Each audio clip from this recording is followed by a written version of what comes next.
Aamir Khan from me, Hrishi and everybody at Radio 1. It's always such a pleasure to talk to you. How are you?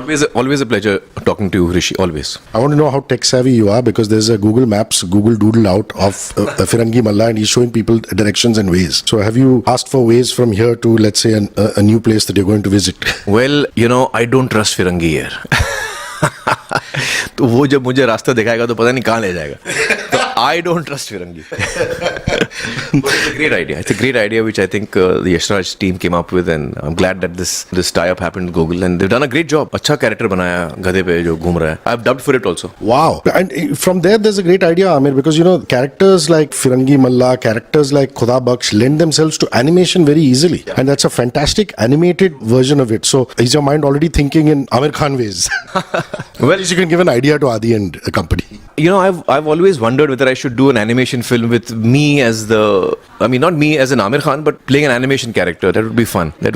Okay, let's come to the film. The whole nation is really, really excited with this one. Looks like you've had fun doing this film. There are films you come out of where it's very taxing, where it's taken a lot of energy out of you. I'm sure this has too, but you've had fun in this one. Yeah, no, you're absolutely right. For so long I did films which are very socially relevant films like Dangal or Secret Superstar, Three Idiots, PK. These are all films which are trying to say something really important. After very long, I'm doing a film which is actually nothing, no message, nothing. It's just a fun film. So for me as an actor also, it was a fun thing to do something totally different. And I think I like to surprise my audience also, give them something new each time. So you're absolutely right. I had a ball doing this film, because the character of Firangi is so charming, so entertaining. So I had great fun doing this part. He's someone who's totally unreliable. बिल्कुल आप उस पर भरोसा नहीं कर सकते. वो कब सच बोल रहा है, कब झूठ बोल रहा है, कब वो अंग्रेजों की तरफ है, कब वो हिंदुस्तानियों की तरफ है, आपको कुछ समझ में नहीं आता. दल बदलू टाइप का आदमी है. जहां से उसको पैसे मिल गए, जहां उसका फायदा हो रहा है, वो उस तरफ है. He's a very unreliable character, and I really enjoyed doing the part. Really enjoyed. And also,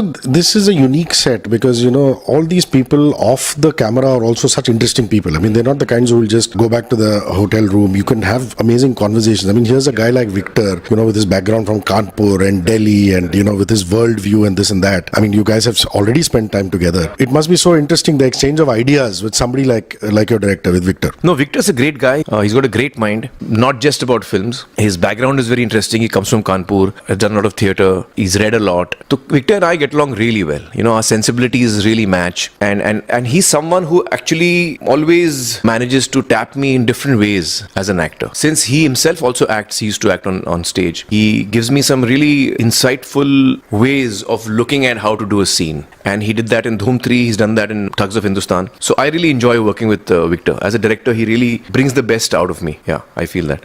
Aamir, when you ask the younger generation, how is it to work with Aamir? They pick up tips from you when they're on the set and they just see your process. Finally, here's an opportunity of knowing Mr. Bachchan as a colleague for so many years. I mean, you met him socially, this, that. What did you pick up from his process at work? Just purely a work question. Well, I've always wanted to work with Mr. Bachchan, and this was finally I got my chance to work with him. So I was so excited, and it's been a huge learning experience. It's been a very enriching experience. Just being with him on set, giving shots with him, rehearsing with him, dancing with him, fighting with him, and just sitting with him while the shot is being lit, or after pack up, sitting in his room, dragging him to watch a movie. We went to see Wonder Woman while we were in Malta. I just made the most of it, and it's been such a learning experience. I've noticed a few things about him. One is that he likes to be in the mood of the scene. So if it's a scene in which it's very dramatic and he's very upset, so then he doesn't like to talk to anyone. If it's a lighter scene, then he's chatty and he's, so he likes to stay in the mood of the scene. That's one thing I've noticed about him. He likes to rehearse a lot. He rehearses his lines a lot before the shot. So, I would be sitting next to him and he would start the lines and I would know he wants to rehearse. So he would immediately throw his line at me and I used to throw it back at him, and then we would end up doing the scene a good 100 times before the shot. That's how many times he rehearses. I remember going on to a KBC set once, and that is as an anchor, and he was backstage and he was correcting the script in Devanagari, and he was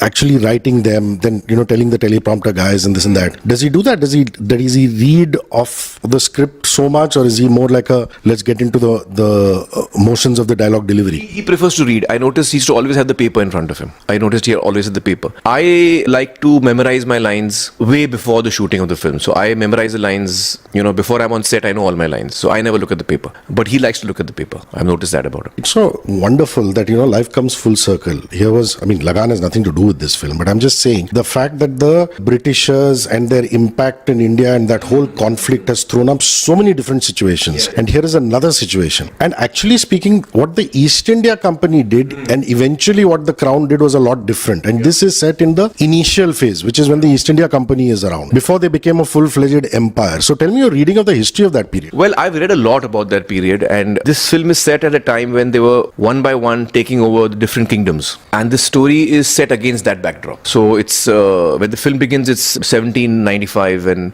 by the time it ends, so it's like a prologue is in 1795, but the bulk of the film is in 1810. This is also the time when the Thuggis were there, and the Thuggis finally, the whole Thuggi movement came to an end around 1832 or somewhere there. So it's a very interesting time in history, and it's fascinating to know that a company, a trading company, actually took over a country and ruled for 100 years. And it's really fascinating that it's like imagining that whatever Google or any company goes to a country and starts ruling the country. It's a trading company. It's got board of directors. It's got shareholders, and they rule a country. It's really fascinating what happened at that time. Yeah. And I had read a lot about this when I was doing Mangal Pandey. This film, Thugs of Hindostan, of course, is not a historical at all. It's a fantasy film. It's an action adventure.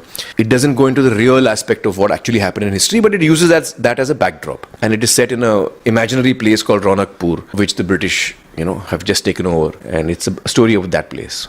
Aamir, I find it fascinating that here's Firangi Malla, who looks like a Man Ka Malik, looks like a flamboyant, Man Moji kind of guy. But at the same time, he carries a lot of stuff with him, and mostly guys who carry a lot of stuff with them are far more organized and this and that. So is that side of his also? I mean, what is the stuff that he's carrying? All these things and pockets and stuff that he carries. Well, when we were working on the look of the character, we figured that other than the dhoti, only the dhoti is his own. Other than the dhoti, everything else, उसने कहीं से चोरी किया. वो shirt British से किसी से चोरी किया होगा. If you notice the sleeves is those flared sleeves of the Britishers used to wear. उसने shirt कहीं से लिया है, jacket कहीं से लिया है, टोपी किसी की मार ली है, जूते किसी के मार लिए हैं. So it's a collection of stuff that he's robbed from here and there. उसके पास binoculars हैं, वो भी उसने कहीं से चोरी किए होंगे. उसके पास एक पानी की bottle है. So he's got lots of things with him which he uses because he's a traveler. He's not a settled person. उसका कोई घर नहीं है. वो पोटली लेके निकल जाता है अपने गधे पे. तो उसकी जो पूरी requirements हैं वो उसके साथ चलता है. If you know what I mean. So that's why there are so many things dangling from him. Oh, cool. You've done so many films where there are stunts, special effects and this and that. But I saw on YouTube a video of the ships actually being blown up in Malta. Were you on set? Were you behind the scenes? What is the feeling like there? I mean, it looks like one of those mammoth things. Well, actually, the actual blowing up shot, I was not on set because we had wrapped the schedule and the actors had left, and 2 days later they actually blew up the ship. So it was only the crew that was there when the ship was actually being blown up. But we knew that abhi 2 दिन के बाद हमारा ship जो है वो is going to get destroyed. But Malta was a great experience. It's a beautiful place and it's got a great infrastructure for shooting. Especially ship work which is in the water, because they have a tank which is already made and they have all the infrastructure for it. So I'm glad we found that place. So build the ship for us from scratch. Yeah, from scratch. These are very interesting times in film music. I mean, I know your tastes in music, and here is at one end of the spectrum guys like Amit Trivedi and gang Tanish Bagchi are making electronic music, and Atul and Ajay have gone back to the good old big orchestral score feel, which is what Kalyanji Anandji and LP and all used to do, stuff that you love. And this must be on your phone. You must be listening to it, blasting it. Well, I think, I've always been a big fan of Ajay and Atul, and I've been dying to work with them, and finally, we're working together. They're really talented musicians, and Amitabh is a fantastic lyric writer. I just love him. So if you hear the words very carefully of Vashmalle or even Suraya, they're really well-written songs, very well-written songs. And I think Ajay and Atul had the tough task of creating music which is appealing to a contemporary audience, but giving it a period feel. Again, we didn't want to be too realistic because at that time, what instruments were there, the kind of songs that you could have created if you're being realistic is very different. So the idea was not to be realistic, the idea was to transport you with the feel of the music into that time. But it should still be appealing to an audience of today, which is a tough ask actually, if you ask me. I know you enjoy going and actually seeing the recording process and this like that. And the younger generation really loves that. I remember Ranbir telling me during Rockstar, saying that his grandfather and you, even though you all were actors, you loved going to the music room and loved going to the studio and doing that. Were you able to do that, or did you have no time in this film? No, I have all the time in the world because I do one film in 2 years. So I like to be involved in all the aspects, and I love to go listen to the songs as they're being made, And I was there for Suraya, was there for Vashmalle, for Manzoor-e-Khuda. I was there for all the 3 songs. And I mean, not that I had anything to contribute, but I just like being there, while it's happening. What is it that Firangi finds very attractive about Suraya? What is it? I mean, is it just pure passion, or is it one of those things, or what is it that strikes him? Lust. Ha! Fisi Firangi is not a guy who gives his heart out because he doesn't have a heart. वो दिल जब देगा तब उसका जब दिल होगा तब देगा. तो उसका दिल ही नहीं है तो वो दिल तो दे नहीं सकता. तो he is someone who, you know, he's not into commitments. He's into having affairs. So he would have multiple affairs in his life and he has no qualms about, you know, I have to be honest, I have to be committed. उसका कोई problem नहीं है. उसका एक line है actually film के अंदर, अपने दोस्त को बोलता है कि भैया शादी ब्याह मतलब इसक की मौत. तो that's what he believes. So he's a very colorful character and for him giving a commitment is very easy because he doesn't have to keep it, you know. So that's the kind of guy he is. And I love the fact that the old school choreographers are back for the attack. Rekha and Chinni Prakash, Prabhu Deva. You must have had a blast working with Prabhu Deva. No, I had a blast because I'm actually a huge fan of Prabhu Deva and he's a fantastic dancer. I think he's one of the best in the world and I've always felt that. So this is the first time I'm working with Prabhu Deva and I was really thrilled to be working with him. And when we did, in Suraya, most of the dancing is on Katrina and thank God for that because I would never been able to do those steps. But in Vashmalle, I had a great time because it's a fun song and I'm dancing with Mr. Bachchan. So I just thoroughly enjoyed myself. And Chinni Prakash are really wonderful to work with. The climax, pre-climax song of Manzoor-e Khuda is a very huge song. You know, you've got, I don't know how many dancers they had. Yeah, they had some, I don't know, 400 dancers or it was some bizarre number. And you know, you have to be made of some different mindset to be able to even visualize a song with so many dancers and how it will look and how it will turn out and how you'll use so many dancers. And so Chinni sir and Rekha ji are they're really experienced old hands at this. And it was great to work with them. Yeah. I'm working with them after very long. Aamir, why are you boxing as part of the training? I saw a video where you literally flopped down on the floor and your trainer's like, are you okay? I thought it was more sword fighting than boxing. No, what happened is that while the film has actually more of sword fighting and general action, and of course for Fatima it's the archery, so she learnt archery actually. But the action director wanted to give us some, because he doesn't know me. He's from the US and he said, you know, I want to first train you on your basics of boxing, kicking, ये वो. तो वो हमको करा रहा था. तो वो actually मैं बहुत सालों से करते आ रहा हूँ. तो but since he was more comfortable, you know, doing it his own way, we went with it. But there's no boxing in the film. So it was just training for stance and for, you know, using your shoulders. So he was taking us through the basics of boxing, kicking. So we did a lot of that. And it's wonderful that even though you've done it before, you've surrendered to the process. You said, chalo bhai, iska process. हाँ, मतलब there's a shot in Malta we were doing where I'm horse riding. No, I've ridden many times. So, by the way, that horse in Malta was a fantastic horse. क्या घोड़ा था यार. Anyway, he was really fast and, you know, a very well-trained horse. So, I was told that the horse master needs to meet you and needs to train you. So, I went to meet him. He said, do you ride? I said, yeah, I ride. So, he said, okay, so I'll need to train you. So, I said, I'm wondering what training he's going to give me. तो मैं समझ गया ये अंग्रेज जो है ना वो जीरो से शुरू करते हैं. Because they don't want to take any chance. कि कल को आपको कुछ चोट लग गई, कुछ हो गया. तो first, I think I trained with him for 7 days and he did not allow me to make the horse go faster than a walk. And you actually told him, boss, I can do this. I said, I can do it. I said, should I take off? He said, no. First I want you to walk. तो घोड़े के साथ मैं first day खाली walk कर रहा था. फिर second day उसने trot शुरू किया. अब I'm trying to go into a canter and gallop. He is not allowing me to do that. तो फिर 2 दिन मैंने trot किया और वो 8 का figure बनाओ, घोड़े को ही control करो. He wanted to make sure that the horse is completely in my control before he tells me to take off. Because on a horse, if you have an accident, it can be fatal also. So I can understand where he's coming from because he doesn't want to take a chance. So same way in the action, those guys don't want to take a chance कि आपको चोट vote लगी. So they start from zero. You know, no matter, they don't want to. I told him I'll take off. He didn't let me. So last day, finally allowed me to gallop. You must be so happy seeing these girls do so well. My God, Sania was so good in Pataka and then also Badaiyo, which you haven't seen. And look at Fatima and the way she's going about her action and things like that. Could you visualize that on day one when they first came to you, you know, when they were apprenticing with you? You know, let's do a rewind to Dangal. I mean, or did you see that potential saying, boss, ye log kar sakti hai? What was going through your mind? Well, no, I'm really proud of both Sania and Fatty. I think they're really bright girls. When we were screen testing for casting for Dangal, that is when we found them. And it's crazy because Sania, I think, had done 1 or 2 ads or something and Fatty had done nothing. She had been struggling for very long and I think she had decided कि यार अब मेरा acting कुछ हो नहीं रहा है. Screen test के लिए जाते हैं, role नहीं मिलता. So she had decided to quit acting actually. When the call from AKP went to them for the casting director reached out to them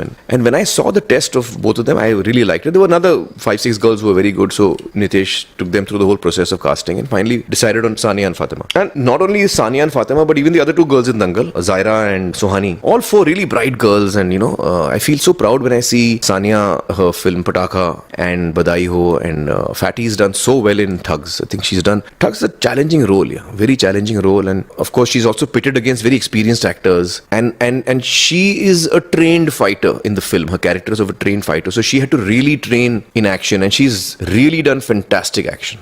There's some very interesting fringe characters. There's Ila Runji, there's Zishan. Will you tell us about some other people apart from the main cast? Yes. Ila ji's got a beautiful role, and she's, as always, done really well. Zishan has got a pretty strong role in the film, and he and I are friends in the film. And Zishan is a very fine actor. Yeah. It's such a pleasure working with him. When we were preparing for this film, I remember we used to go to Panchgani, and Victor and me and Zishan, we used to train over there, going through the scenes and rehearsing and all of that. And there's also Lloyd, who's a British actor, Gavin, who's a British actor. So I think all the casts have done really well in this film, and I think Victor has cast the film also really well. I mean, the British actors had to learn Hindi and speak Hindi, and it's not easy to, act in a language which is not your language. So they've done really well. The British actors have also done really well. I love the dynamic between you and Mr. Bachchan. You're so sporting. You allow him to pull your leg. With Salman, now you've started giving it back when he pulls your leg. But with him, because of the respect and because of how wonderful you are. But it must be so much fun, when that knock joke which happens with him. No, it is our pleasure and honor when he cracks a joke on us. Yaar, Bachchan ji ne mere par joke mara. So we are such huge fans that we just love that. And he's very warm and loving, and he's got a very dry sense of humor. So very straight face. With a straight face, he'll tell you something, and you're like, should I be laughing on this? Because if I laugh and he's not joking, then I'm in trouble. So you have to check whether he's joking or not. You have to kind of read between the lines to see if he's joking, and most of the time he is joking. But it was a real joy working with Mr. Bachchan and spending time with him. And one of these nights, I'm going to go and spend the night with him. Yeah, because before the release, mujhe neend nahi aati. He also doesn't sleep. So yeah, I was telling him, I was sitting with him, and I said, sir, mujhe neend nahi aati raat ko. So you should just drop in. I'm always awake. So I said, sir, I'm serious. He says, yeah, I'm also serious. I said, sir, phir to main aa raha hu. So one of these days, I'm going to be landing up at his house unannounced. Your social media feed also said that there was a place in Thailand where there were snakes. Where did you film? Where was this place? There was Malta, and then there was Thailand, and there was Mehrangarh. Yeah, so we were shooting in the rainforest in Thailand, and there was this huge cave, which is one of the important locations in the film. And that cave was full of snakes, bats and snakes. So all over, snakes were just falling off trees and falling off the roof of this cave, and constantly had to look out ke kuch girne wala hai apne mein. A lot of snakes around there. In terms of dialogue, Bazi, there's you, there's Mr. Bachchan, and the dialogue writing is exceptional. So has Victor written the dialogues himself? Victor has written the dialogues. Victor is a wonderful writer, and I think the way he writes his lines, some of the best lines in my career, I think, are in this film. I mean, as a character, really wonderful lines he's written for Firangi. Really wonderful lines. We are entering Diwali. What are your Diwali plans? What normally happens in Diwali? Well, for me, Diwali is, I love gambling. Do you win is the most important question. No, I'm a very reckless gambler. Very reckless. So I never win in gambling, but I love playing cards. And earlier I used to play Teen Patti, but now I play poker. So I've just learnt poker, and it's a fascinating game. The amount of, actually it's a strategy game. It's less a gambling game. It's more like chess or something. It's a wonderful game. I remember you used to play a lot of chess. You still do? I still do. I still play chess once in a while, when I find someone who's interested. But Diwali plans is gambling, and hopefully having a good time on poker. And well, wishing you and all your listeners a very, very happy Diwali. Diwali Mubarak sabko. What do you most look forward to during festivals? I mean, Naya Joda Kapda like in Eid or Diwali. What is the gift that you like to receive from others, or you like to get for yourself and the family? I'm not into clothes, so it doesn't matter to me what I'm wearing, or I'm not excited about that. What I'm excited about festivals in India is the food. That's what I like. There's always great food, no matter which part of the country you are in, and there's a festival. Food is something that is really special in India. What plays in Diwali parties in your house? What is on the music? Is it Aamir Khan films, or is it other stuff? The music that you listen to during festivals? Nahin, Diwali ke time pe serious gambling hoti hai bhai. Nothing to detract from your concentration. हाँ, तो वो अलग area में music बजता है. जहाँ हम लोग ताश खेल रहे हैं, वहाँ म्यूजिक हम लोग अलाउ नहीं करते. This is very serious. बहुत serious. And Adi also loves poker. So every year, this is a standard thing that about 8 or 9 of us meet a day or two before Diwali, and we have a poker night. And No one's invited. Huh? No wives are invited, and no spouses are invited. So if there's a girl who's playing, her husband is not called, or boyfriend is not called. If a guy is playing, his girlfriend or wife is not, because all of us want only the 9 people playing to be in the room. We don't want chit chat and it's a casual talk ho raha hai. We want to concentrate on the game. So no one is allowed except the 9 people playing. And this time there's no December 25th release. So what's happening for Christmas and New Year's? Are you going to bring it in Pachgani? What are you planning for this Christmas and New Year's? हाँ यार, after very long, I'm not having a release on Christmas, so I'm a little lost what to do this year. But let's see, we've not made any plans yet. You remember a memorable Christmas or New Year's when there's not been a release, but there's always a release actually? Well, last year I didn't have a release. There was Secret Superstar, but I was not playing a lead role in that. But that also was Diwali, by the way. Actually, my last film where I'm playing a lead and which released on Diwali was Raja Hindostani. So 25 years ago, I had a release on Diwali, and now it's Thugs. In the middle, I've never had a release on Diwali. Yeah. December, Jan, we have Rahman Saab's birthday. Any message you want to send out to Rahman Saab? I've been considering you've collaborated with him. I mean, that Lagan soundtrack is unbelievable. Yeah. Well, we are all such huge fans of you, AR, and wishing you all the very best in life. May you always be happy, healthy, and may you have an exciting and fulfilling and enriching life ahead. And very, very happy birthday. Between Suraya and Vashmalle, why do you like Vashmalle more? I didn't ask you that. Because I'm dancing with Mr. Bachchan. Actually, I can't say I like it more because I also like to watch Katrina dance. She's just another level. No? I think she's an alien. I think she's. So did you rehearse with her? I mean, you must have for the song. Yeah, fortunately, I'm not supposed to dance the way she's supposed to. She's the one who's the lead dancer, and I'm just fooling around with her. So when I saw this rehearsal the first time, I was like, how is she going to do this? It's not possible. I mean, you can do it if you're Prabhu Deva, but that's about it. No one else can do this. But she did it. Yeah, that's why I say she's an alien. My last question is, how's the Paani Foundation doing, and how much have you achieved? And you must be proud of all the work that's happening, and you continue to keep doing the work. Well, the work of Paani Foundation is going rather well. It's been 3 years. We've completed 3 years. This year, I have to say, I'm a little disappointed. The work that happened was very good. Very good work happened this year. We worked in 75 talukas, and a lot of villages really worked hard and created a lot of storage capacity. Unfortunately, this year, the rains have been terrible. Terrible rains in Maharashtra. So, a lot of places, the rains have been 50% of the average rainfall. Somewhere it's 20% or 30% of the average rainfall, 40% of the average rainfall. And I'm talking of places where it already rains less. I'm not talking of places which have 1000 mm a year or 2000, 3000 mm a year. I'm talking of places which have 300 mm a year, which is already less. In drought areas where it rains less to begin with, your average rainfall a year is 300 mm. There it is now 150 mm, 120 mm. So this year the rains have not stood by us. But the people who have done the work, the villages that have done the work, have shown a lot of grit and have showing a lot of spirit, because they also realize that though it has not rained this year, still the work that they have done will not go in vain, because next year, the rains will be there. And but since you asked me, I was just sitting with my team and we were feeling really sad that this year the rains have really not stood by us. Aamir, conversations with you are fun, learning, fantastic, amazing. Thanks. Thank you so much. All the best. Thanks, Hrishi.